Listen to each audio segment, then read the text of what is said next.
How big is this win for Bubba, his career, season, and for the sport of NASCAR? It's huge, right? I mean, just for Bubba, just seeing what he deals with every day, whether it's comment section, social media, all that stuff.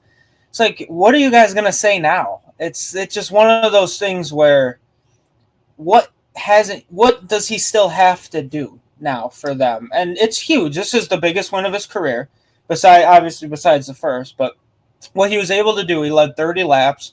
He led the final 20 something laps, whether it was a red flag for rain, whether it was overtime, and then another overtime, and going against one of the best in the sport, one of the best at Indy, and Kyle Larson, who those two always seem to have a magnet with one another. But even Kyle Larson in his post race interview said, "Congrats, he's a great guy." So it was cool to see too how many of the drivers really went up to him to celebrate. Like, I don't think a lot of people realize how much Bubba is liked in the garage, and even working with development drivers myself, how he's been able to help young drivers in the legend car series and stuff like that. Like, Bubba has this positive energy around him that it's great for the sport. Like you asked, Joe, it's like him getting a win, ending a 100 race winless streak. That's tremendous. And to do it at arguably, like Tanner and I said on the broadcast before this, the pre-race, when we both picked Bubba Wallace to win this race, arguably one of the most historic racing facilities ever. And for him to be able to come out and win, I can't say dominating fashion, but I think he was probably going to win at the end without all the cautions and everything it seemed to be trying to throw at him, but he was able to do it. So I think it's big for Bubba. It's big for his family. Obviously, this is Beck's first regular season win. He got to meet Cookie Monster too. Bex did, so I think that's pretty cool for Bubba's family and Amanda. But yeah, just especially too, not to be the guy to bring it up, but the whole stuff going on with the charters and everything. Denny Hamlin going out winning, and then Bubba Wallace going out winning. It's just showing that you can throw a lot of stuff at 2311, but it's clearly not doing a dang thing right now, except just fueling the fire to getting Bubba to be the first open car to ever lock in the playoffs for now, until we don't know if an injunction happens, so on and so forth. But big for the sport, big for his career. He's got 3 wins now, so it's come a long way. And then ending a 100 race winless streak is good for anyone, especially for a driver that's spent the majority of his 2311 career on the playoff cut line, can finally lock himself in with a win. Yeah, I mean, you've really got to look at this from a number of angles, considering Bubba Wallace, who he is and how he's come up through the NASCAR system, all the things that he's had to battle through as a driver of color in this sport. For Bubba personally, I'm sure it's a massive weight taken off of his shoulders. I mean, we're talking about a guy that has only been able to win in the playoffs when he is a non-playoff driver to this point. His 2021 victory at Talladega came in October, the middle of the round of 12, and his win at Kansas the next year came in the round of 16 at Kansas. So for the first time in his career, Bubba Wallace gets to play with some house money throughout the rest of the regular season. Granted, it's only 4 more races, but that's still 4 opportunities that this 23 team can maximize their opportunities to advance past the first round, which they've done before, considering that they have a top 10 points finish from 2023 already on their ledger. Now, let's look at some of the other aspects of this question. As for his career, as I mentioned in the pre-race show, this win, no matter who comes away with it, you win at Indianapolis Motor Speedway, you are immortalized in the annals of history in auto racing. It doesn't matter what discipline, it does not matter how you did it, it only matters that you won and that the results were certified. Not only that, Bubba Wallace did it in incredibly immaculate fashion. The man and the 23 team behind him executed all day flawlessly. And when Joey Logano blew a tire with, I would say, about 22, 25 laps to go, Bubba Wallace, navigated right by him and then extended the gap to Reddick out back. And eventually it looked like it was going to be a gap that was going to be too much for Kyle Larson to overcome. And then the rains came. So not only did he have to carry the weight of 100 races lost before this into this weekend, he also had to carry the weight of bringing Sesame Street to NASCAR. He helped bring Cookie Monster in to be the Grand Marshal today. He had to, carry the weight of a team that is currently in a whole lot of limbo. And he put it all on his back and duked it out with, as he put it after the race, he had to duke it out with one of the best in the world, and Kyle Larson, someone he said is a privilege to race against. As far as for his season, obviously, I think that Bubba Wallace has a lot of really strong tracks for him coming up. I think that though he didn't have a great result at Iowa last season, it does share a lot of similarities to Richmond, where he has had several strong runs before, and I could easily see him possibly getting another win before this regular season's out. I mean, let's think about this. He's never gone into Daytona in the regular season finale and been able to actually, go out and race. He's had to go out there and kind of points race and just hope that he survives to the end. And granted, it's worked out for him, but now he gets to go out there and actually race at 100% and not have to go hit a number. On top of all that, though, let's just talk about how big of this is for the sport and just for auto racing as a whole. We're talking about a black man finally winning at the Indianapolis Motor Speedway. Granted, it's happened before with Lewis Hamilton back in 2007 on the road course, but on the oval, first this has ever happened. I don't think that that's going to ever be properly contextualized when you talk about the fact that black people for a long time were not even allowed to race at Indianapolis Motor Speedway because of, the nature of our country and how backwards things used to be. I just think that not just for NASCAR, but for auto racing as a whole, for Bubba Wallace to have pulled this off, it's nothing short of incredible and remarkable. The man has gone through so many hurdles, so many near misses. I mean, I'm thinking of Texas 2023, where William Byron unfortunately was able to get by him on a late restart and steal the win away. And for him to, not only save enough gas over those last several laps to even be able to make it to the finish line, it just made everything so much sweeter. And especially, as Matthew so eloquently pointed out, for it to be Kyle Larson that he beats, we're talking about a guy that since that Kansas victory in 2022, he and Larson have had so many run-ins together. We're talking about Las Vegas 2022, which we all know is a very infamous incident.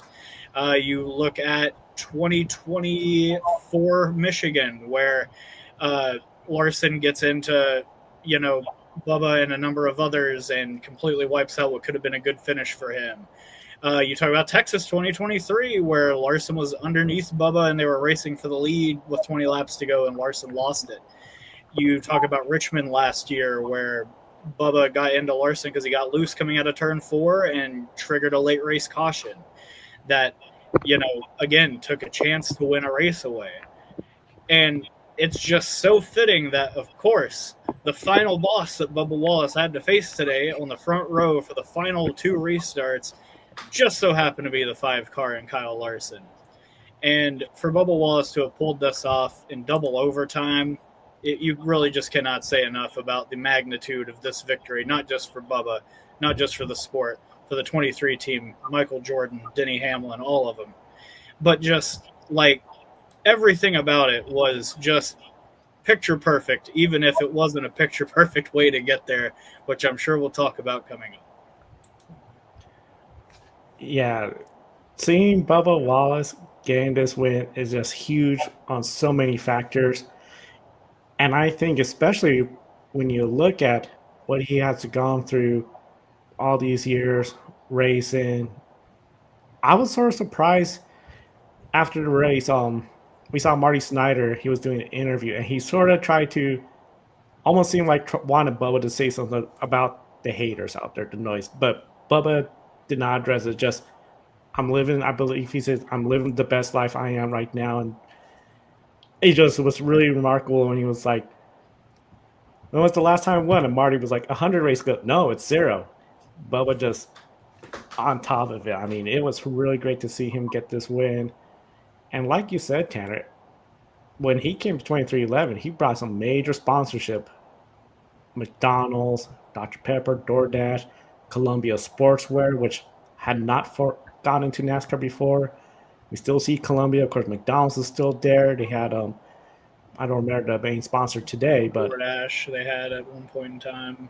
Was first win in NASCAR as well today. So he still brings a lot of sponsors. So along with the responsibility as a race car driver, you have all these big corporations vested in you, and then, I mean, it was just sort of, it caught my attention, but just seeing it on social media, Cookie Monster congratulating Bubba Wallace, it's like, that was really cool to see. So overall, this is a big moment for his career. What a win. I mean, we saw Kansas how he won there, just fast car. Here, as you said so well, Tanner, to beat Kyle Larson not once, but in 2 restarts. And that fuel mileage, he stretched that out. Oh my goodness.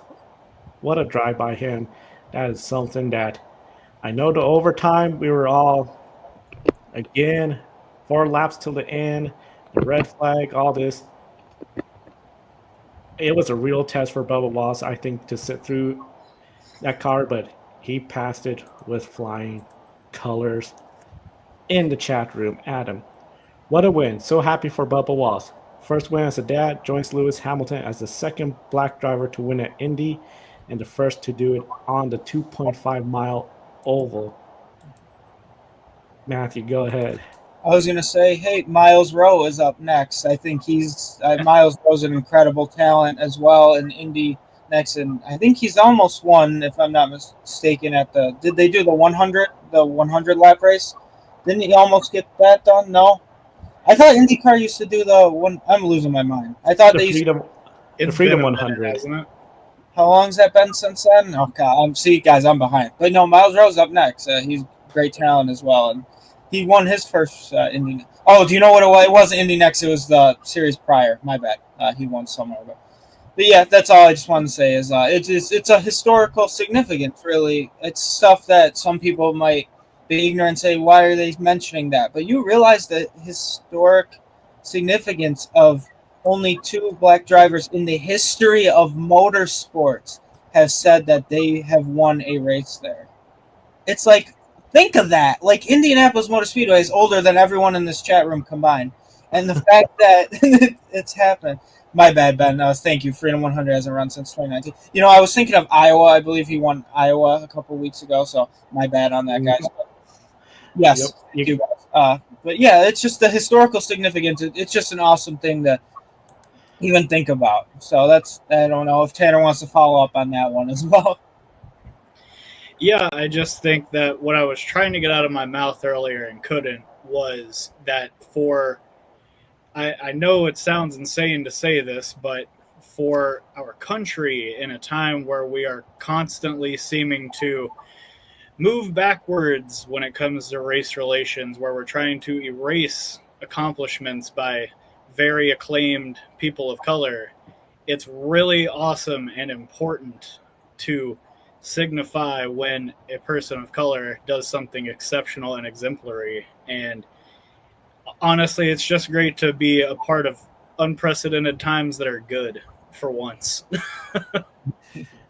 Indeed, good times, and acknowledging those accomplishments is just huge for, I mean, over 100 years this racetrack has been there. Everyone looks at it on such holy ground.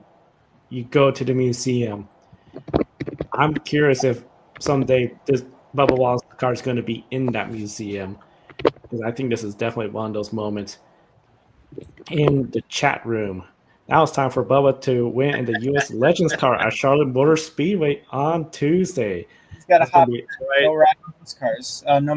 I think he's the 76 Joe Ryan race cars legend car. He races a couple of the Team Hornaday development guys. there. He races against SVG Scott McLaughlin. Hasn't won yet this season, but he's up there in the points. So like Scott Lynch is saying here, yeah, Bubba Wallace ain't done yet. He might celebrate all day tomorrow and tonight, but Tuesday he's got to be in Charlotte to be racing that legend car.